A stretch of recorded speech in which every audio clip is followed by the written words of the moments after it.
5 बेटियों की माँ होना कोई मामूली बात नहीं होती। सबसे ज्यादा मुश्किल तो तब बढ़ती है जब पति ही अपनी बेटियों से नफरत करता है। पहली बेटी पैदा हुई तो ससुराल वालों ने झूठे मुंह मुबारकबाद दी थी, मगर एक के बाद एक बेटियों की पैदाइश से ससुराल वालों ने मेरा जीना मुश्किल कर दिया था। शायद जिस गांव में मैं रहती थी वहां पर एक औरत को सम्मान तभी दिया जाता था जब वह बेटियों के साथ बेटों को भी जन्म दे। जब मेरे यहाँ चौथी बेटी का जन्म हुआ तो मेरे पति ने उस बेटी को देखना भी गवारा नहीं समझा और सास मुझे अस्पताल में अकेला छोड़कर वापस घर आ गई। जब तबीयत कुछ ठीक हुई तो अपनी फूल जैसी बेटी को लेकर मैं खुद ही घर की तरफ बढ़ी। जब मैं अस्पताल से बाहर निकली तो एक गरीब बूढ़ी औरत बाहर बैठी थी। जब मुझे देखकर खुश हुई और बच्ची को मांगने लगी। मैंने बच्ची को दिया तो कहने लगी, परेशान मत हो, एक दिन तुम्हारा पति तुम्हें जरूर मानेगा। मैं थोड़ा सा मुस्कुराई। घर आते ही मुझ पर मुसीबत टूट पड़ी। पति ने मेरा स्वागत थप्पड़ मारकर किया था। सास ने मुझसे मेरी बेटी को लेकर बिस्तर पर पटकने के अंदाज में रखा और कामों को मेरे हाथ में पकड़ा दी। मेरी जेठानी जो 3 बेटों की माँ थी, बात बात पर बेटों की माँ होने का रोब जमाया करती। मैं खामोशी से सब्र का घूंट पीती रही। जिंदगी गुजरने लगी। मेरे बच्चियों को बाप और दादी का प्यार नहीं मिला। अक्सर मैं सोचा करती कि बेटियां भी तो भगवान की बनाई हुई होती है। सब कुछ भगवान के हाथ में होता है, जिसे चाहे बेटा दे, जिसे चाहे बेटी दे। फिर क्यों इसका कसूर एक औरत को ही ठहराया जाता है। धीरे धीरे समय बीतता गया और मैं एक बार फिर से प्रेग्नेंट हो गई। 4 बेटियों के बाद अब मेरी भी यही राय थी कि अब मुझे भगवान बेटा दे दे, ताकि इस बार मैं सास और पति के भरोसे पर उतर सकूं। समय जैसे जैसे गुजर रहा था मेरा डर बढ़ता जा रहा था। मेरे पति मुंबई में काम करते थे। इस बार तो उन्होंने साफ साफ कह दिया था कि अगर इस बार भी तुमने बच्ची को जन्म दिया तो मैं तुम्हें तलाक दे दूंगा। उनकी इस धमकी से मेरा शरीर कांपने लगा था। मैं पूरा दिन रोती रहती और भगवान से प्रार्थना करती रहती, पर शायद मेरी मुसीबतें अभी खत्म नहीं हुई थी। उस रात अस्पताल में जब मुझे होश आया तो नर्स मेरे सर के पास ही खड़ी थी। मुझे होश आता देखकर मुस्कुराते हुए बोली, मुबारक हो, आपने एक प्यारी सी बेटी को जन्म दिया है। उसके ये शब्द मुझे सदमे में ले जा चुके थे। मेरी आंखों से आंसू बह रहे थे। एक बार फिर मैं और मेरी बेटी एक खतरनाक पाप की सजा भुगतने वाले थे। मेरा दिल चाह रहा था कि मेरी सांसें यहीं रुक जाए और मैं इस मुसीबत से बच जाऊं, मगर यह मुमकिन नहीं था।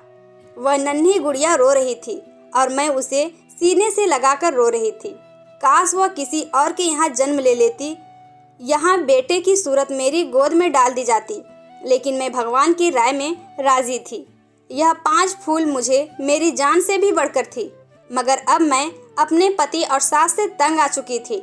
अस्पताल के बाहर बैठी औरत मेरी हालत देखकर इस बार उसने बच्ची को नहीं मांगा था, बल्कि दुआ देते हुए बोली, भगवान पर से कभी उम्मीद मत छोड़ना, बहुत जल्द तुम्हारे दिन भी आएंगे।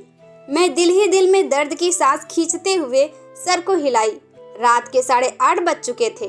जब मैं रिक्शे में बैठकर घर तक पहुंची, मेरा शरीर कांप रहा था। मैं हिम्मत करके दरवाजे के पास आई। 1 बार 2 बार, यहाँ तक कि 1 घंटा गुजर चुका था, मगर किसी ने आकर दरवाजा नहीं खोला। अंदर से मेरी बेटियों के रोने की आवाज आ रही थी। अंधेरा हो चुका था, मगर किसी ने भी दरवाजा नहीं खोला। मैं भी दरवाजे से टेक लगाए बैठी हुई रो रही थी। आधी रात को मुझे दरवाजा खोलने की आवाज आई। मैं झट से उठकर खड़ी हो गई। दरवाजा मेरी बड़ी बेटी ने खोला था। मैं फौरन अंदर आ गई और उससे लिपटकर रोने लगी। मेरे ना होने पर उन चारों ने ना जाने कौन कौन से जुल्म बर्दाश्त किए होंगे। मेरा पति बेखबर सो रहा था। मैं भी खामोशी से अपनी 5वीं बेटी के साथ कमरे में जाकर सो गई। कमजोरी और थकान से मैं जल्द ही गहरी नींद में सो गई। मेरी आँख तब खुली जब मेरे पति रुपेश ने मुझे बालों से पकड़कर उठाया था। मैं पहली बार उसका गुस्सा देखी थी। मुझे डर लगने लगा था। मुझे ऐसा लगा था जैसे मुझे जान से ही मार देगा। रुपेश मुझे घसीटता हुआ कमरे से बाहर लेकर आया। मेरी बेटियां यह देखकर रोने लगी, जबकि सास उन्हें डांटकर चुप कराने लगी। मेरा पति बोला, किसके कहने पर तुम इस घर में दाखिल हुई हो? मेरे घर के दरवाजे अब तुम्हारे लिए बंद हो चुके हैं। अपनी बेटियों को लो और मेरे घर से निकल जाओ। मेरी सास भी मेरी बेटियों को धक्के देकर घर से निकालने लगी। मैं हाथ जोड़कर उनके कदमों में गिर गई। यह घर ही मेरा सब कुछ था। मैं 5 बेटियों को लेकर आखिर कहाँ जाती? मेरा पति घर से निकल चुका था। मैं बेटियों के साथ वही दरवाजे पर बैठी रो रही थी। तभी मुझे सास की चिल्लाने की आवाज़ आई और फिर मेरे पति की आवाज़ सुनकर मुझे कुछ दुर्घटना का एहसास हुआ। मेरी सास पाँव फिसलने से गिर चुकी थी और उनका सर किसी चीज़ से लगकर फट चुका था। मेरा पति हड़बड़ाकर रोता हुआ उन्हें डॉक्टर के पास ले जाने लगा, मगर कुछ देर बाद ही बहुत बुरी खबर मिली कि सास के सर पर गहरी चोट लगने की वजह से उनकी मृत्यु हो चुकी है। भले ही मेरे पति ने मेरे और मेरी बेटियों के साथ अच्छा नहीं किया था, मगर उस वक्त उन्हें तकलीफ में देखकर मैं उनका गम बांटने लगी। रिश्तेदार दूर दूर से हमारे यहाँ सास को देखने के लिए आ रहे थे, इसलिए पति ने मुझसे दोबारा घर से निकल जाने की बात नहीं कही थी। वक्त गुजरता गया और रुपेश का व्यवहार पहले से कुछ बेहतर होता गया। वह मुझसे जरूरत पड़ने पर बात कर लिया करते थे और अपनी बेटियों को तो एक नज़र देखना भी गवारा ना करते। मैंने नोट किया था कि अब वह दूसरी औरत में ज़्यादा दिलचस्पी लेने लगे थे। मेरे सर पर अब एक और खतरा गिर चुका था, कहीं वह बेटे की चाह में दूसरी शादी ही ना कर ले। मेरी बेचैनी दिन ब दिन बढ़ती जा रही थी और एक दिन ऐसा भी आया जब मेरा सोचना सही साबित हो गया। मेरा पति मेरे पास आया और संजीदा शब्दों में बोला, मम्मी को गुजरे 3 माह हो चुके हैं और अब मुझे वापस मुंबई में जाना है। मैं मुंबई जाने से पहले दूसरी शादी करना चाहता हूँ, क्योंकि तुम तो बेटियां पैदा करने की मशीन बनी बैठी हो। यही ख्वाहिश मेरी माँ भी दिल में समाये दुनिया से चली गई। पति का यह शब्द मेरा खून खौला दिया था। पहले की मुसीबतें कम थी क्या, जो अब मेरे सर पर शैतान भी लाना चाहते हैं? मैं उन्हें समझाने लगी, मगर वह उल्टा सोच रखने वाले इंसान मेरी बात कहाँ सुनते। उस रात मैं बहुत रोई। मुझे मेरी जिंदगी का बोझ लगने लगी थी। दिल चाह रहा था कि मैं खुद को इस दुनिया से आज़ाद कर लूं, मगर जब ख्याल अपनी बेटियों पे आती तो फिर इस इरादे को भुला देती। सुबह हुई तो मेरा शरीर बुखार से तप रहा था। पहले तो पति ने ध्यान नहीं दिया, मगर जब मेरी तबीयत ज़्यादा बिगड़ने लगी तो मुझे डॉक्टर के पास ले गए। मुझे हैरानी तब हुई जब डॉक्टर ने कहा कि आप माँ बनने वाली हैं। उसके यह शब्द मुझे कोई खुशी नहीं दे रही थी, बल्कि उल्टा मेरी मुसीबतें बढ़ा रही थी। मेरे पति को आज रात वापस मुंबई जाना था। जब उसने यह खबर सुनी तो खामोशी से मुझे घर ले आया। घर लाकर तेज आवाज में कहने लगा, अगर इस बार तुमने बेटा जन्म दिया तो ठीक है, वरना अगर बेटी हुई तो मार देना या जिंदा दफन कर देना, मगर इस घर में मत लाना। अगर मेरी बात के खिलाफ हुई तो तुम्हारी 5वीं बेटी को ऐसी जगह भिजवा दूंगा जहां से तुम दोबारा उनसे कभी मिल नहीं पाओगी। पति की यह शर्त सुनकर मैं दंग रह गई। और आगे रुपेश मुंबई चला गया था और मैं डर का शिकार हो चुकी थी। जैसे जैसे वक्त करीब आ रहा था, मेरा दिल धड़कता जा रहा था। मैं हर समय यही प्रार्थना करती कि इस बार मुझे बेटा मिल जाए। मेरे घर में एक और बेटी आने का मतलब था बाकी की 5 बेटियों से भी हाथ धो बैठना। मैं नन्ही सी जान को किसी भी तरह मौत के घाट नहीं उतार सकती थी। समय पूरा हुआ और मैं भगवान से प्रार्थना करती अस्पताल में चली आई। मुझे इस बार बेटा ही चाहिए था, मगर शायद भगवान को कुछ और ही मंजूर था। एक बार फिर मैंने बेटी को जन्म दिया था। पति का बार बार आता फोन मैं काट दे रही थी। उसे क्या बताती कि आप छठी बेटी के बाप बन चुके हो। मेरे लिए ये बिल्कुल भी आसान नहीं था। अब मैं दिल पर पत्थर रखकर फैसला कर चुकी थी। मैं इस बेटी को अपने साथ लेकर नहीं जाऊंगी। मैं इस मासूम बच्ची को मारने का सोच भी नहीं सकती थी और न ही उसे जिंदा दफन कर सकती थी। मुझे कोई बीच का रास्ता निकालना था और यह काम शायद मेरे लिए दुनिया का सबसे मुश्किल काम था। मैं अस्पताल से बाहर निकली, सामने वही गरीब बूढ़ी औरत बाहर बैठी थी। ना जाने उस वक्त मैंने दिमाग में क्या सोचा और मैंने उस गरीब औरत को अपने साथ ले लिया और अस्पताल से हटकर दूसरे जगह पर चली आई। वह औरत हैरान थी, मगर जो बात मैंने उससे कहा उसे सुनकर वह एकटक मुझे देखने लगी। कुछ देर खामोश रहने के बाद उसने हाँ में सर हिलाया और मेरी बेटी को मेरी गोद से उठा लिया। मेरा दिल उस वक्त टुकड़ों में बट गया था। एक माँ के लिए अपने बच्चे को खुद से जुदा करना बिल्कुल आसान नहीं होता। मैं दिल पर पत्थर रखकर घर की तरफ वापस आ गई। घर पहुँचते ही रुपेश का फोन वापस आया। शायद वो मेरे जवाब का इंतजार कर रहा था। मैंने डरते हुए उसे बताया कि मैंने एक बेटी को जन्म दिया है। रुपेश उसके जवाब में कुछ नहीं बोला और कुछ देर बाद फोन काट चुका था। वक्त गुजरता गया और रुपेश को गए 3 साल बीत गए।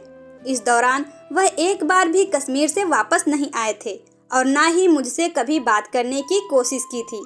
हर महीने पैसे जरूर भिजवा दिया करते, जिससे मेरा और मेरी बेटियों का गुजारा हो जाया करता था। मुझे दोबारा वह गरीब औरत कहीं नजर न आई थी और मेरी 5 बेटियां मेरे पास मौजूद थी, मगर मुझे रह रहकर उस बच्ची की याद सताती रहती थी जिसे मैंने 3 साल पहले एक गरीब औरत को दे दिया था। अब तो लोग तरह तरह की बातें करने लगे थे। कुछ का कहना था कि रुपेश मुंबई में किसी दूसरी लड़की से शादी कर ली है और मेरे भांजे बता रहे थे कि रुपेश की दूसरी पत्नी से बेटा पैदा हुआ है। इन लोगों की बातें मुझे परेशान कर रही थी। मैं जब भी पति को फोन लगाती वो मेरा फोन नहीं उठाते थे। अब तो उन्होंने पैसा भेजना भी बंद कर दिया था। अब भीख मांगने की नौबत आ चुकी थी। जब घर में पूरे खाने पीने की चीज खत्म हो गई थी तो मैंने खुद काम करने का फैसला किया। जहाँ भी काम मांगने जाती तो लोग मेरा मजाक उड़ाते कि पति मुंबई में लाखों कमा रहा है और पत्नी घरों में नौकरी ढूंढ रही है। पति का इंतजार करते करते 18 साल बीत गए। मैंने अपनी 3 बेटियों की शादी कर दी थी।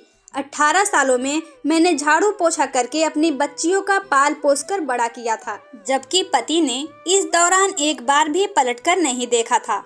सोमवार का दिन था जब मैं भगवान की पूजा कर रही थी। अचानक दरवाजे पर दस्तक हुई। जब मैंने दरवाजा खोला तो एक पल के लिए मैं सदमे में चली गई। मेरा पति रुपेश 18 साल बाद मेरे सामने खड़ा था। मुझे देखकर हल्का सा मुस्कुराया और अंदर आ गया। उसने घर आते ही मुझसे बिना कुछ बात किए सिर्फ इतना कहा, अब हमेशा हमेशा के लिए कश्मीर वापस आ गया हूँ और अब सारा कारोबार यही करेगा। मुझे तो हैरत तब हुई जब उसने कहा कि वह पिछले 2 महीने से कश्मीर से ही आया हुआ है। मैं खामोशी से उसकी बातें सुन रही थी। वह अपने कपड़े बैग से निकालकर फ्रेश होने चला गया। 18 सालों में मुझे रुपेश के बिना जीने की आदत हो चुकी थी, मगर तकलीफ तो तब हुई जब उसने आकर एक बार भी अपनी बेटियों के बारे में ना पूछा और ना ही मुझसे यह पूछा कि इन 18 सालों में मैंने कैसे अपना और इन बच्चियों का पेट भरा। शायद यहाँ भी मुझे ही सब्र करना था। रुपेश बाहर निकला और कुछ ऐसा शब्द बोला, उसे सुनकर मेरी सांसें रुक गई। वह कहने लगा कि वह कश्मीर में एक लड़की को बेहद पसंद कर चुका है। उसका नाम पूजा है और अगले सोमवार को उसकी पूजा के साथ विवाह है।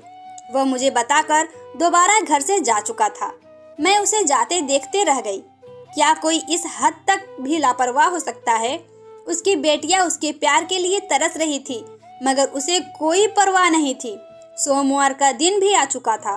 घर को दुल्हन की तरह सजा दिया गया। मेरी बेटियां खामोशी से एक कमरे में छुपकर बैठ गई थी। उन्हें इस शादी में कोई दिलचस्पी नहीं थी। रुपेश बहुत खुश था।